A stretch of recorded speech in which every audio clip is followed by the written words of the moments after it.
கர்த்தருடைய பரிசுத்த நாமம் மகிமைப்படுவதாக. என் அன்பின் சொந்தங்களை, நாம் ஆராதிக்கும் தேவன் இயேசு கிறிஸ்துவின் இனிய நாமத்தினாலே உங்களுக்கு என் வாழ்த்துகளையும் வணக்கங்களையும் கூறிக்கொள்கிறேன். நம் தேவன் நம்மிடத்திலே ஒரு அருமையான காரியத்தை வெளிப்படுத்தி இருக்கிறார். எங்கே இருவர் மூவர் ஒருமனப்பட்டு என்னை தேடுவீர்களோ அங்கே நான் வருவேன். ஆமேன், ஆமேன். அப்போ இந்த ஒருமனப்படுதல் என்றால் என்ன? அது ஒரு ஒரு ஒரு ரொம்ப அற்புதமான காரியம். அதை புரிந்து கொண்டவர்களுக்கு விடுதலை ஜெயம். யாரால் ஜெயம்?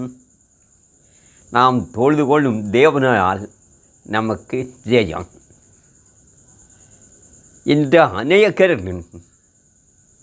தேவனுக்கு முன்பாக அநேக காரியங்களுக்கு ஜெபித்து கொண்டிருக்கிறார்கள், வேண்டுதல் விண்ணப்பங்களை ஏறெடுத்து கொண்டிருக்கிறார்கள். ஆனால் காரியம் ஜெயமாகவில்லை.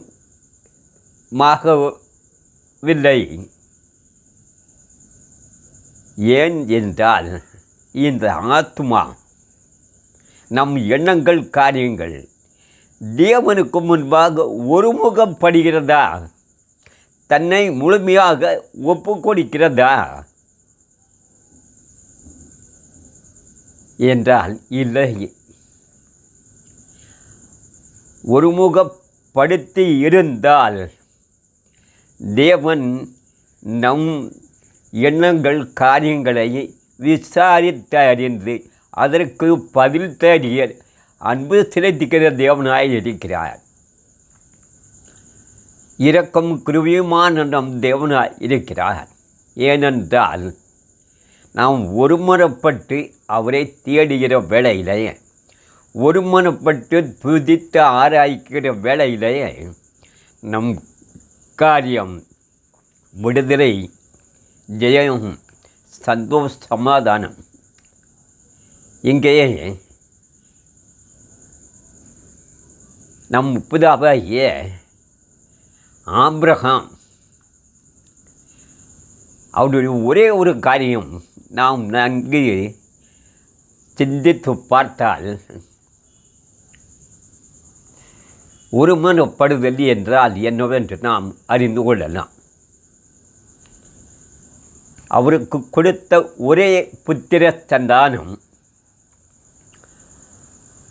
அந்த மகனை நீ எனக்கு பரிசீலித்து சொன்னது யாரு? யார் அவருக்கு வாக்கு கொடுத்தாரோ, உன் சந்ததியை வானத்தின் நட்சத்திரங்களாக, கடற்கரையும் மணலத்தினாக பெருக பண்ணுவேன் என்று வாக்கு கொடுத்த அதே தேவன் அந்த ஒரே மகனை எனக்கு பரிசீலித்து அந்த இடத்துல தான் இவர் ஒருமுகப்படுதார், ஒரு மனப்படுதார். ஏன்? வாக்கு சொன்ன தேவன் வாக்கு மாறாத தேவன். அப்போ இந்த ஒருமனப்படுதல் என்றால் என்ன? விசுவாசமே. தேவன் மேல் நாம் கொண்டிருக்கிற விசுவாசமே ஒருமனப்படுதல். தன்னுடைய மகனை பரிசீலித்து அழைத்து செல்கிறார். கூட வரக்கூடிய அந்த வேறு ஆட்களை, நீங்கள் அங்கே நில்லுங்கள், நானும் பிள்ளையாண்டனும் போய் பரிசீலித்து திரும்பி வருவோம். திரும்பி வருவேன்னு சொல்லலை, திரும்பி வருவோம். அங்கே தான் ஒருமன கர்த்தருக்குள் கிறிஸ்து இயேசுக்கள் தன்னை ஒருமனப்படுத்தி விசுவாசம். ஏனென்றால் தேவன் வாக்கு கொடுத்தால் கொடுத்தது தான், வாக்கு மாறவே மாட்டார். இந்த ஆபிரகாம் நமக்கு வெளிப்படுத்தியிருக்கார். நீங்கள் தேவனை ஒருமனப்பட்டு உங்கள் எண்ணங்கள், காரியங்கள், சிந்தனைகள் எல்லாம் தேவனுக்கு முன்பாக விசுவாசத்தோடு உங்களை ஒப்பு கொடுத்தால் அவர் காரியத்தை வாய்க்க பண்ணி விடுவார்.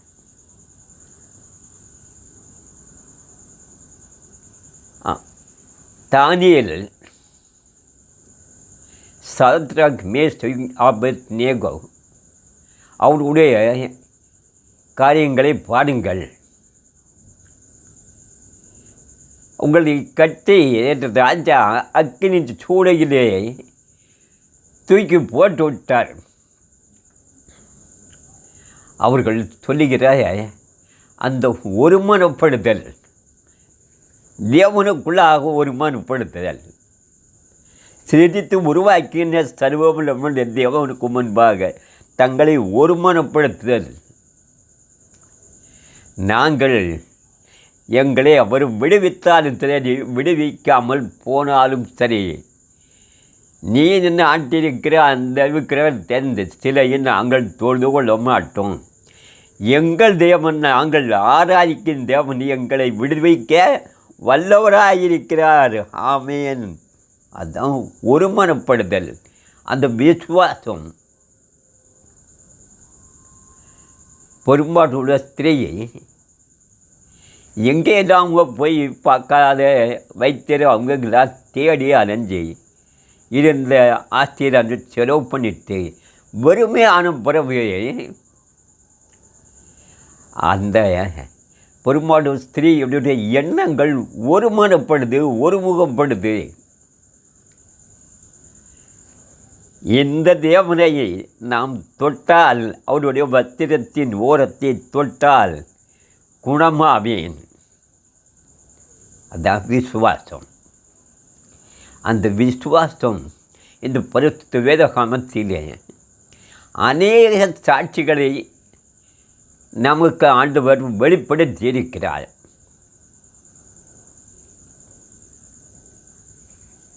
தானியேலை சிங்க கபிக்குள்ளே தூக்கி போட்டு விட்டார்கள். ஆனால் தானியேலுக்கு தெரியும், நம் தேவன் நம்மை விடுவிக்க வல்லவராக இருக்கிறார். ராஜா பதறியே அழுது ஓடிட்டு போய், தானியேலே, நீ ஆராதிக்க தேவன் உன்னை விடுவிக்க வல்லவராய் இருக்கிறாரா? ராஜாவே, நான் ஆராதிக்கும் தேவன் என்னை விடுவிக்க வல்லவராய் இருக்கிறார். இதோ நீர் பாரும். என்ன நண்பு சொந்தங்களே, யாரெல்லாம் இந்த வார்த்தைக்குள்ளாக தங்களை முழுமையாக ஒப்பு கொடுத்து இந்த வார்த்தையாக கிறிஸ்து இயேசு எந்த உத்திரங்கள் பாடுகள் நம்மை சூழ்ந்து கொண்டாலும் அதிலே இருந்து அவர் நம்மை விடுவிக்க வல்லவராய் இருக்கிறார் விசுவாசித்தால், இந்த ஒருமனப்படுதல் என்பதனுடைய சாராம்சம், அதனுடைய உள்ளடக்கமே விசுவாசம். விசுவாசம் இல்லாமல் தேவனை தரிசிக்கவும் முடியாது. தேவனுடைய கரத்தில் இருந்து நன்மையை பெற்றுக்கொள்ளவும் முடியாது. அவரை யார் கிறிஸ்து இயேசுவை விசுவாசிக்கிறார்களோ அவர்களுக்குத்தான் தேவன் அப்பா பிதாவே என்று கூப்பிடுகிற புத்திர சுகாரத்தின் அதிகாரத்தை கொடுத்திருக்கிறார். ஏனென்றால் இவர் தான் நம்மை சிரித்து உருவாக்கின தேவன். நமக்குள்ளாக ஜீவித்து கொடுக்க ஜீவ சுவாசமாகிய பரிசுத்த ஆவியானவர் இவர் தான் என்றவரை விசுவாசிக்கிறவர்கள், ஒருமுறைப்படுகிறவர்கள், தங்களை முழுமையாக ஒப்பு கொடுக்கிறவர்கள், அப்படி ஒருமனப்பட்டு சுத்த கைகளோடும் சுத்த ஆவியோடும் சுத்த இருதயத்தோடும் கட்டளை கற்பனைக்கு முன்பாக பயந்து நடுங்கி நம்மை அவருக்கு ஒப்பு கொடுத்தால் எங்கே இருவர் மூவர் ஒருமனப்பட்டு நாம் ஒப்பு கொடுத்து அவருடைய வார்த்தைக்கு நம்மை ஒருமனப்படுத்தி ஒப்பு கொடுத்து நம் வேண்டுதல் விண்ணப்பத்திற்கு பதில் தருகிறது தேவன். வாக்கு கொடுத்த தேவன், வாக்கு மாறாத தேவன் என்று நம்மை ஒருமனப்பட்டு அவருக்கு முன்பாக முழக்கால்களை முடங்குவதே விசுவாசம். அதே ஒருமனப்படுதல்.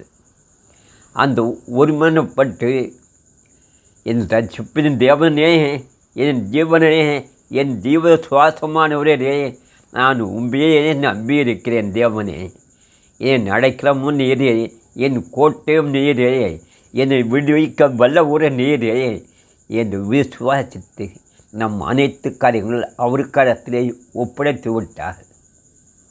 இந்த அடிமையை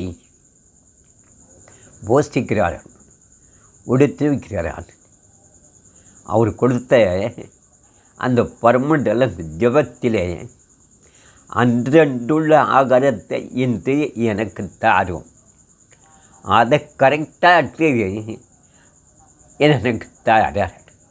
நான் போட்டிருக்கின்ற சட்டை எனக்கு உணவும் அவரே, உடையும் அவரே, பரிபூர்ண சந்தோஷ சமாதானமும் அவரே.